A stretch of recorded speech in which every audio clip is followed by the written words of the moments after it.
Okay. ఈ substitution case start చేసినాం కదా, ఈ సబ్స్టిట్యూషన్ కేసులో ఫస్ట్ కండిషన్ ఆల్రెడీ మనం ఫినిష్ చేసినాం.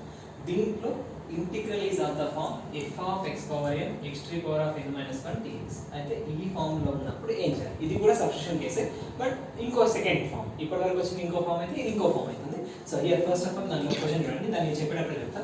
Integration of x sin x square dx. అయితే గుర్తుపెట్టుకోవాల్సిన కండిషన్ చూడండి బేట. ఫస్ట్ ఏదైనా ఇప్పుడు x స్క్వేర్ ఈ టర్మ్ ని తీసుకుంటే ఇక్కడ ఉన్న టర్మ్ రావాలి.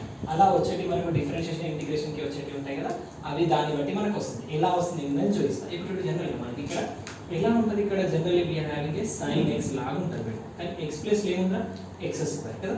నా put x square is equals to t. ఏం చేస్తున్నాను నేను? Put x square is equals to t.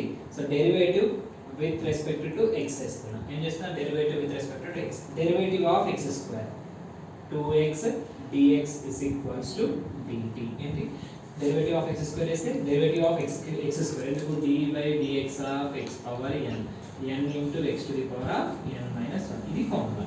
So దాని నుంచి ఏమొస్తుంది? x స్క్వేర్ అంటే 2x dx is equals to dt. But ఇక్కడ చూడండి, we are having x ఉంది, dx ఉంది. కానీ ఇక్కడ మనకి ఏముంది? 2x dx ఉంది. అంటే ఈ 2 ని ఇటు పంపించేయాలి. అప్పుడు ఏమైపోయింది? x dx is equals to dt by 2. Okay. x dx అంటే ఇక్కడ ఏమైపోయింది? మనం ఏదైతే టర్మ్ తీసుకున్నామో ఆ టర్మ్ కి డెరివేటివ్ చేస్తే we will get a front లో ఉన్న టర్మ్ అనేది వస్తుంది. అది మనకు కావాల్సిన కండిషన్. అది ఇక్కడ తీసుకొని దాన్ని మనం ఏం చేస్తాం? డెరివేటివ్ చేస్తే we got x dx is equals to ఏమొస్తుంది? dt by 2.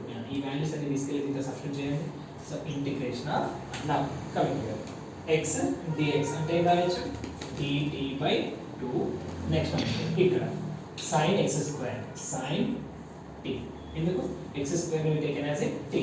అప్పుడు ఏమైపోయింది? సో ఇక్కడ 2 టర్మ్స్ ఉంటే we got here only 1 term. ఈ 1/2 ని నేను అవుట్ సైడ్ తీసేసుకుంటున్నాను. అప్పుడు ఏమైంది? ఇంటిగ్రేషన్ ఆఫ్ sin t వచ్చేసింది. sin t dt. Now here 1/2 of integration of sin t. sin t is nothing but minus cos t plus so here 1/2 of cos of t అంటే ఏం రాసుకోవచ్చు?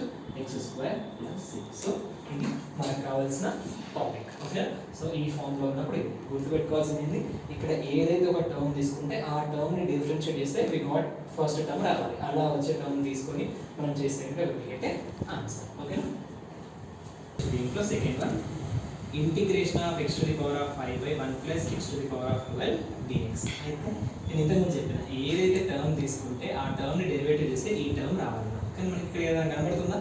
కనబడట్లేదు. కానీ నేను దాన్ని మోడిఫై చేస్తున్నా. చూడండి ఇక్కడ integration of x to the power of 5/1 plus x to the power of 6 whole square dx. Sir ఎందుకు ఇట్లా x to the power of 6 రాస్తున్నాము అనడానికి మీకు ఎక్స్ప్లెనేషన్ నేను ఇస్తాను. నేను హియర్ x power 6 ఉంది కదా, here put x power 6 is equals to t. Derivative చేస్తే విత్ రెస్పెక్ట్ టు x అప్పుడు ఏమైపోయింది? 6x to the power of 5 dx is equals to dt. దీని నుంచి ఎలా రాయొచ్చు? x to the power of 5 dx is equals to dt by 6. ఎందుకు చెప్తున్నాను అంటే ఇక్కడ x power 6 ఎందుకు తీసుకున్నాను అంటే ఇక్కడ పైన x power 5 కావాలి. అయితే మనకు ఏది డెరివేటివ్ చేస్తే ఏది వస్తుందో అది మాత్రమే తీసుకోవాలి. ఇప్పుడు x power 6 కి డెరివేటివ్ చేస్తే ఏంది?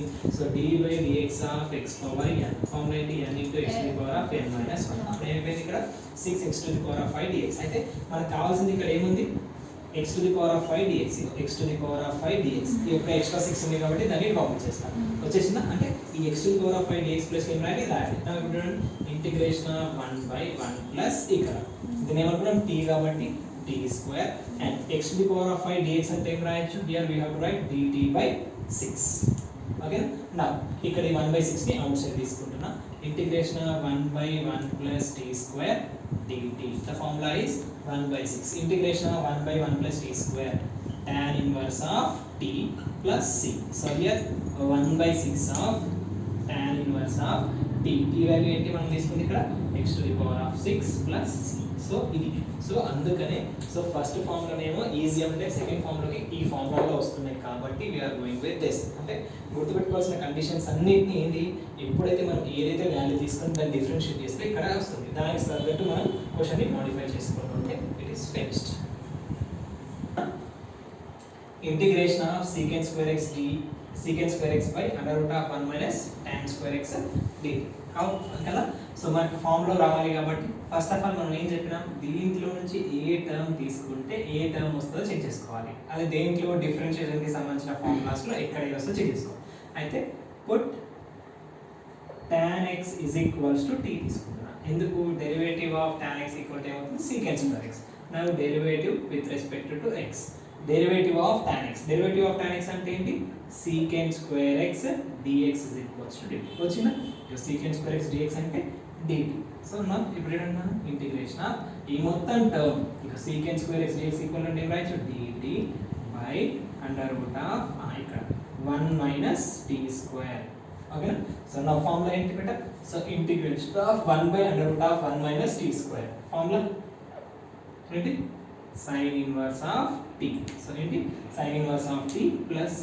దేర్ఫోర్ ఇలా రాయొచ్చునా, sin ఇన్వర్స్ ఆఫ్ t అంటే మనం ఏమనుకున్నాం ఇక్కడ tan x. So that is tan x plus c. So ఇది మనకు కావాల్సిన కండిషన్. సో ఇక్కడ ఏంది, derivative of sin inverse of t వచ్చింది కదా, t ప్లస్ లో మనం ఏం చేస్తున్నాం, tan x అనేది రాస్తున్నాం. ఓకే, ఆల్రెడీ ఇంకో రెండు ప్రాబ్లమ్స్ ఉన్నాయి important work, integration of sin root x by root x. అయితే చెప్పిన ఇంతనే ఉంటాయి మనకి ఏంటి, ఏ వాల్యూ తీసుకుంటే మనం డిఫరెన్షియేట్ చేస్తే ఆ వాల్యూ వస్తుందో దాన్ని చెక్ చేసుకోవాలి. ఇప్పుడు ఏం చేస్తున్నాం, put root x is equals to t. So ఏంటి, put root x is equals to t. దాని నుంచి మనకి ఏమొస్తుంది, 1 by 2 root x is equals to dx is equals to ఏమొస్తుంది, dt. కానీ మనకు కావాల్సింది 1 బై రూట్ x dx. ఈ 2 ని పంపించేసేసుకున్నాం. 1 by root x dx equal to ఏమవుతుంది, 2 dt. ఇది 1 by root x dx is equals to ఏమవుతుంది, dt. 1 by root x dx అంటే ఈ టర్మ్ మొత్తం మనకి అయిపోయింది 2 dt.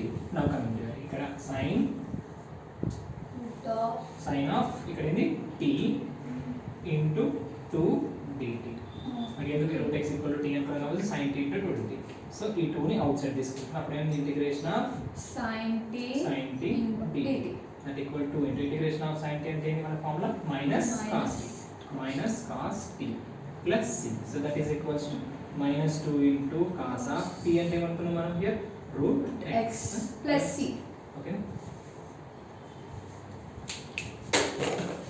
so same one, integration of e to the power of sin inverse x by under root of 1 minus x square dx. So కదా మనం ఏంటి నేను చెప్పినట్టు, సో ఏ వాల్యూ తీసుకుంటే దాన్ని డిఫరెన్షియేట్ చేస్తే మనకు ఇంకో వాల్యూ వచ్చేటట్టు చెక్ చేసుకోవాలి. నేను ఏం చేస్తున్నా, దానికోసం put sin inverse x is equals to t. ఏంటి, put sin inverse x is equals to t. So దీన్ని డెరివేటివ్ చేయండి, అప్పుడు ఏమొస్తుంది, 1 by under root of 1 minus x square dx is equals to t. So ఖచ్చితంగా ఈ problems రావాలంటే derivative formulas ఖచ్చితంగా go through ఉండాలి.